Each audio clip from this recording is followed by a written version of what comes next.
जब हमारे पुरखों ने कोई जमीन अपने दिल से मुसलमानों के लिए, इस्लाम के लिए, धर्म के लिए दी है, तुमको कानून बनाना है, बनाओ, लेकिन ये कानून बनाओ कि वक्फ की जमीन जो भी बेचेगा वो जेल में जाए।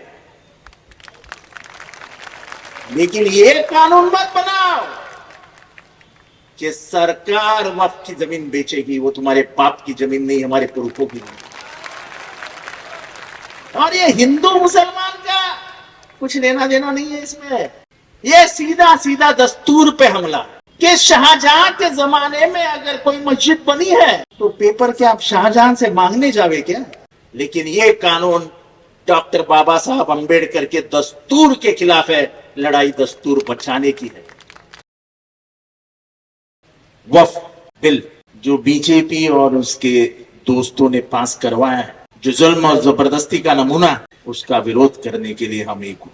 मैं मायूस हूं कि कुर्सियां खाली है, कोई भी लड़ाई ऐसी लड़ाई नहीं जा सकती। जब तक आप साथ नहीं दोगे तब तक ये लड़ाई किसका, और ये लड़ाई है किसके लिए, मुझे नहीं मालूम किताबों में क्या लिखा है। पर मैं एक सवाल पूछना चाहता हूं, कब्रिस्तान के लिए जमीन कहां से लाओगे, मस्जिदों के लिए जमीन कहां से लाओगे। ये सरकार यही चाहती है कि तुम घुटने पे आ जाओ, कब्रिस्तान चाहिए, जाओ कलेक्टर के पास घुटने के बल खड़े रहो, मांगो उसके पास कब्रिस्तान दो भाई, कब्रिस्तान दो, देगा गवर्नमेंट। और अगर नहीं देना है तो जैसे अदानी को यतीम खाने की जमीन दे दी एक बड़े रास्ते पे, याद है ना तुमको। देखो कुछ गलतियां हमारी भी हुई है। मैं वक्फ का मिनिस्टर था, मैं माइनॉरिटी का मिनिस्टर था, क्यों अमीन भाई, याद है ना आपको। मेरे पास एक फाइल आई, देखो मैं हक से बात कर सकता हूँ कि मैंने काम किया है। वो फाइल नागपाड़े की अहम जमीन की थी। मैंने फाइल पढ़ी तो मेरे दिमाग में आया कि वक्फ क्या है। जहां तक मेरी सोच है, वक्फ ये दान है, दान, चैरिटी है।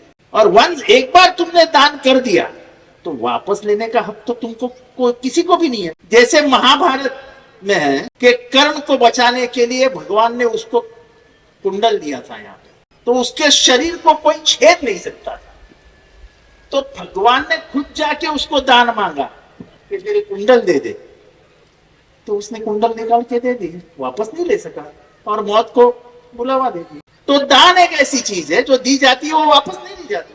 जब हमारे पुरखों ने कोई जमीन अपने दिल से मुसलमानों के लिए, इस्लाम के लिए, धर्म के लिए दी है तो दी है। तो मैंने ये सोच के वो फाइल पे लिख दिया कि once a Waqf always a वक्फ। वो जमीन किसकी थी, वो जमीन का किसका झगड़ा चालू था, अमीन भाई को मालूम है। उस पे ही, उस जमीन पे ही मोइन मियां साहब का अधारा है, जो मुसन्ने मियां एक जमाने में वहां बैठे थे। मैंने बोला ये जमीन कमर्शियल यूज में नहीं आ सकती, ये वक्त की जमीन है। और बाद में जब मैं वहां घूमने गया तो वहां, अमीन भाई अगर मैं गलत हूं तो कम से कम 7 मजार है, 12 मजार है। तो हमारे हाथ से गलतियां हुई, उस गलतियों की सजा आने वाले नस्ल को नहीं मिलनी चाहिए।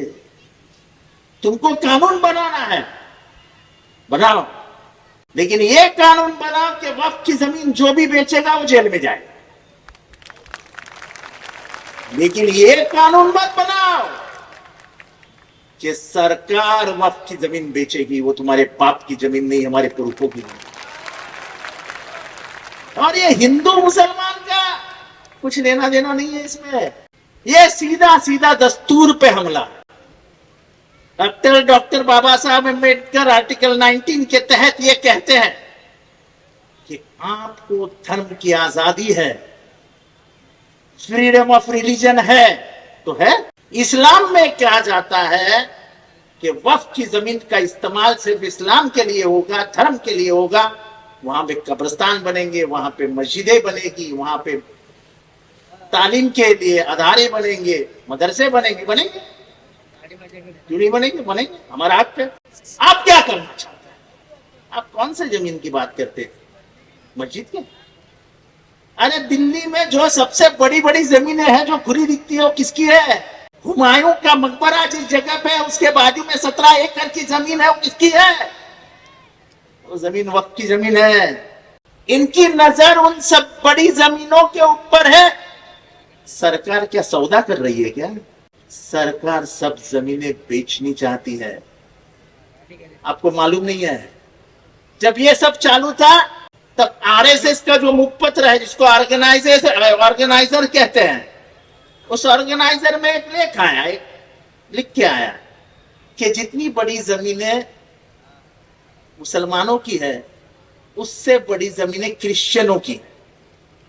आपको मालूम है उसके बाद क्या हुआ?